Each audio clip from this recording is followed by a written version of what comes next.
Dave Ramsey. Whether you love him or you can't stand him, the man has helped millions of people get out of debt and start thinking about their financial future. And he's been doing this for over 30 years. He's talked to thousands of people live on the air about their money, people who were scared, people who were behind, and people who didn't even know where to start. When you actually listen to what he has to say about retirement, some of it's pretty brilliant. Some of it's exactly what people need to hear. And then some of it needs a little bit more context than a 5-minute radio call can give you.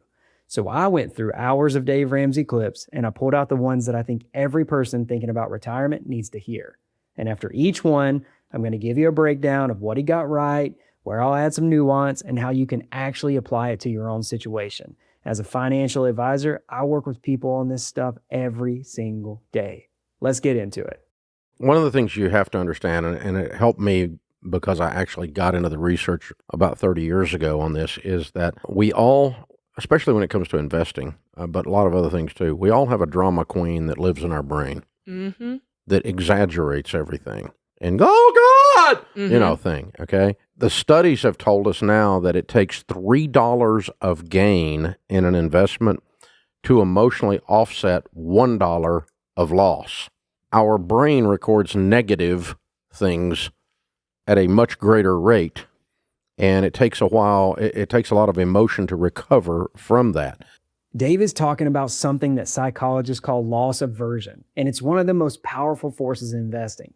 The research shows that losing $1,000 feels roughly 2 or 3 times more painful than gaining $1,000. Our brains are literally wired to overreact to the loss. And I see this play out constantly. Someone retires with a solid plan, then the market drops by 15% in the first year, then suddenly they're convinced they're going to run out of money and they want to pull everything out and put it in cash. And I get the impulse. Watching your life savings drop by 6 figures, that's genuinely scary. And I'd never sit here and tell you to just ignore it. But here's what Dave is getting at, and he's absolutely right. The drama queen in your brain is not giving you accurate information. The stock market has recovered from every single downturn in its history. The people who lose money aren't the ones who ride it out. They're the ones who are panicking. They're selling at the bottom, and then they sit in cash while the market recovers without them. So what do you actually do about it?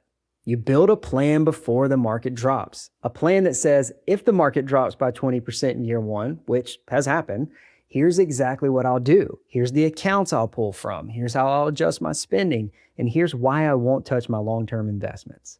And when you have that written down and you've talked through it with someone, the drama queen doesn't go away, but she doesn't get to make the decisions. Someone that's making $76,000 should be able to save a lot more than $400 a month when you don't have any debt anymore. There ought to be wiggle room.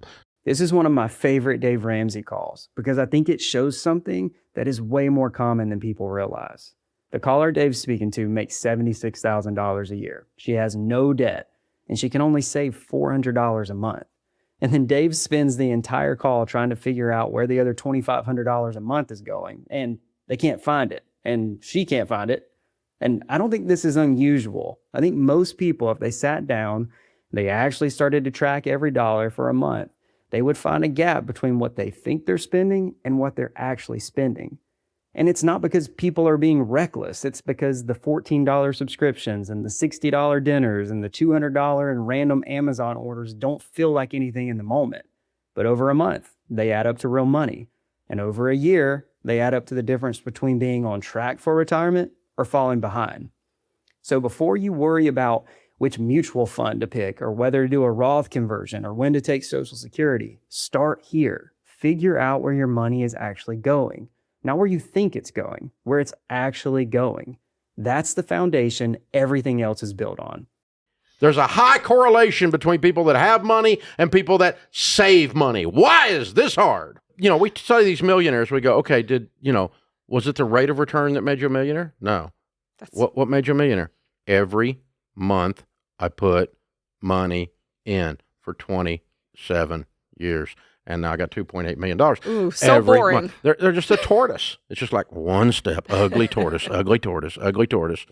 This might be one of the most important things Dave says in any of his clips. And it's also one of the least exciting, which is exactly why most people ignore it. Nobody gets rich from one brilliant investment decision. The people who end up with $2 or $3 million in retirement always got there the same way. They put money in consistently, month after month, year after year, and they let compound interest do the work. That's it. No secret strategy, no perfect timing, just the tortoise. And the math on this is pretty wild when you actually look at it. If you put $500 a month into a good investment, earning 10% a year, and you do that for 30 years, you end up with roughly 1.1 million. If you do the same thing for 20 years instead of 30, you end up with about $380,000. Same $500 a month, but that extra decade of consistency, that's worth $700,000.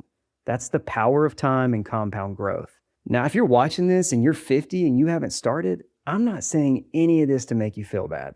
I'm telling you because every month you wait from this point forward is a month of compounding you won't get back. You can't go back and start at 30, but you can start today and be in a dramatically different position at 65 than if you just waited another year or two to figure it out.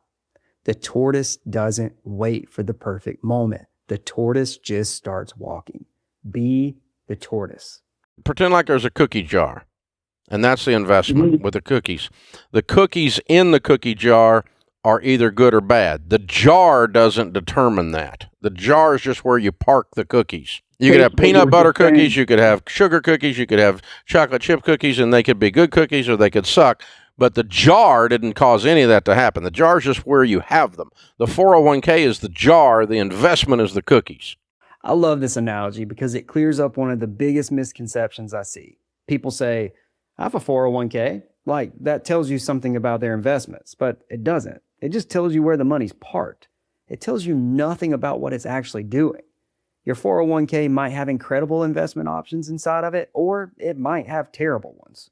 Or, and this is the most common situation, it might have decent options, but you've picked the wrong ones because nobody ever explained the difference. A lot of people sign up for their 401k, they start their new job, and they pick whatever sounds safe or whatever the default option is. Then they don't look at it again for 15 years, and then they're shocked when their balance hasn't grown the way they expected. Dave talks about 4 types of mutual funds: growth, growth and income, aggressive growth, and international. And that's a pretty reasonable framework for thinking about diversification. But the broader point is you need to actually understand what's inside your jar, not just that you have a jar. So here's what I'd tell you to do this week. Log into your 401k, your IRA, look at what you're actually invested in. And if you see words like stable value fund or money market, and that's where most of your money's sitting, you might be earning 2 or 3% while the market's averaging 10% or more over the long term. That's a massive difference over 20 to 30 years. And if you look at your investments and you don't understand what you're looking at, that's not a failure. That's a sign you need to sit down with someone who can walk you through it. Now, if you're watching this and you're thinking, I need someone to actually look at my situation and tell me if I'm on track, that's what we do at Riverbend. I sit down with people every day and I help them figure out where they stand and what to do next. There's a link in the description to book a free discovery meeting, and we'd be happy to walk through that with you. All right, clip number 5. Here we go. There are some really stupid people that write financial articles all over the internet. And here's what's stupid about them. All right. They run all these numbers out in great detail on math, and they do not grasp that life will never, ever happen the way they laid it out. All right. Dave is being Dave here, and he's not exactly diplomatic about it, but the point he's making is something I wish more people understood. You cannot predict your retirement down to the last dollar. You just can't.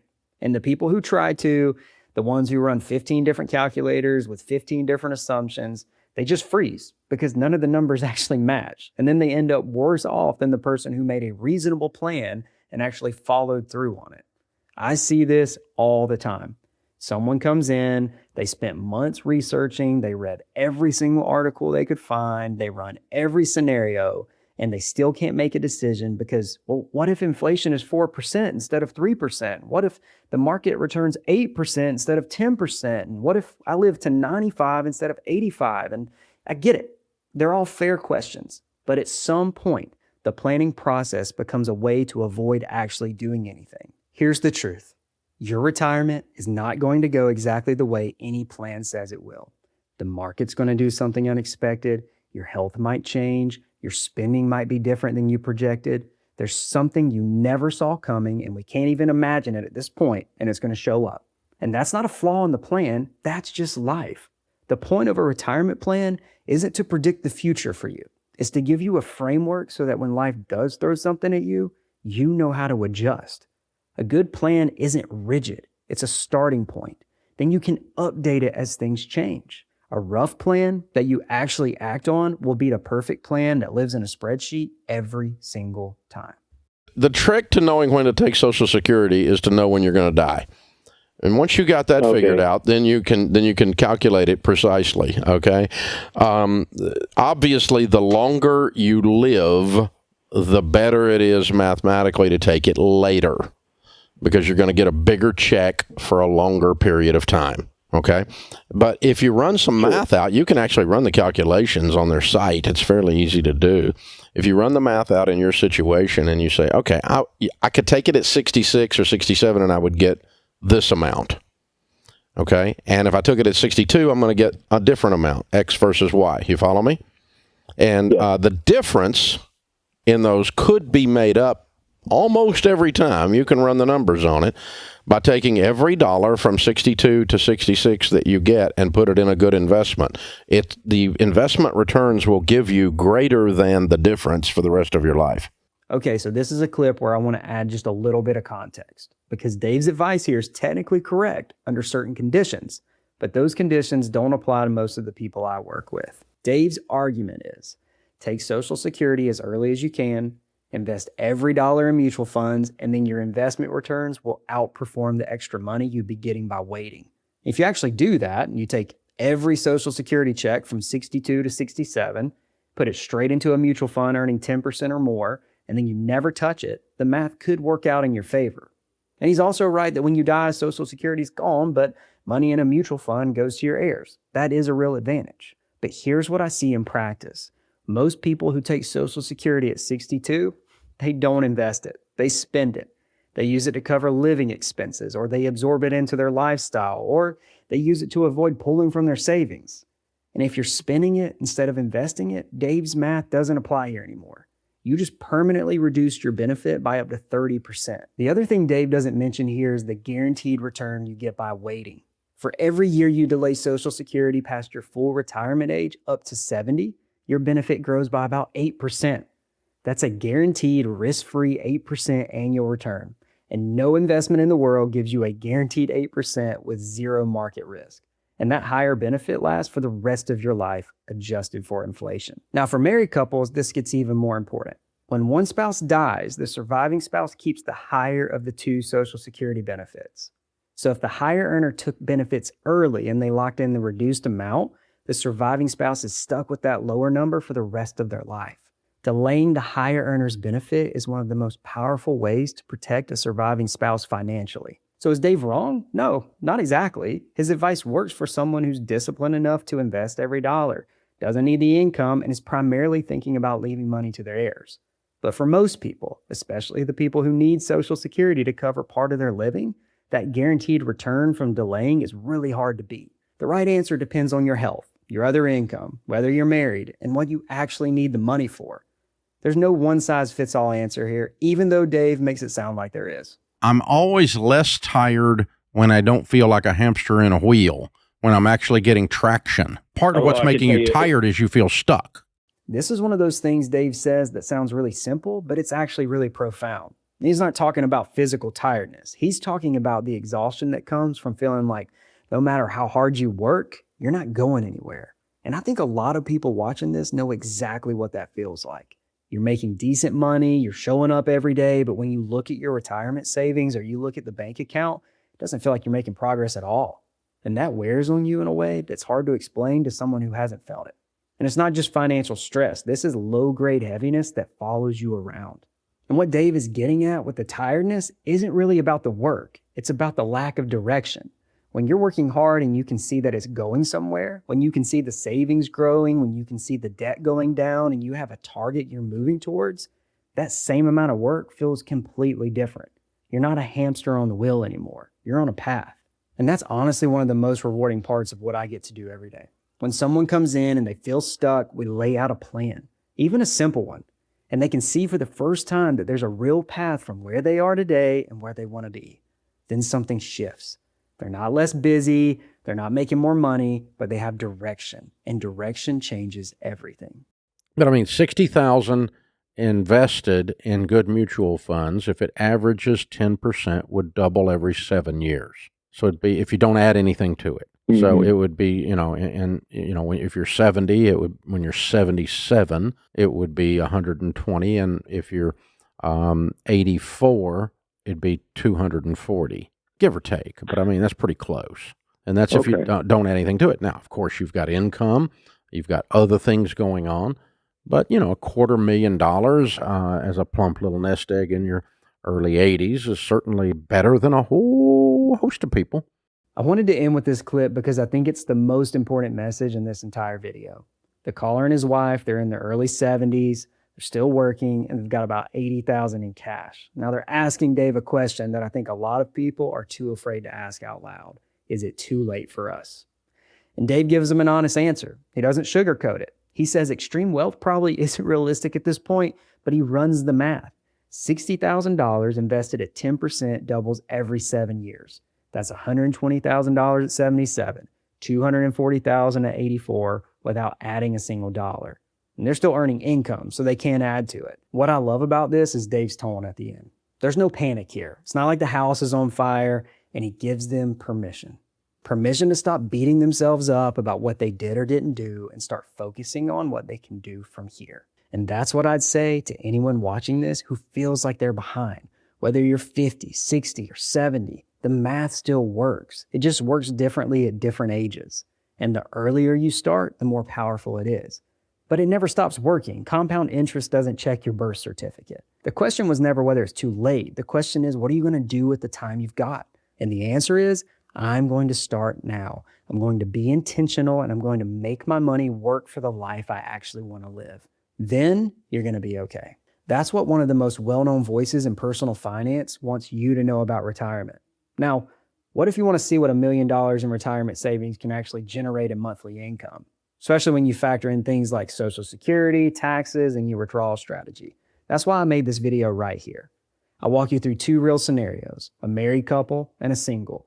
I break down their income, what that looks like, the decisions that change everything, and the gap between having a plan and not having one at all. I'll see you there.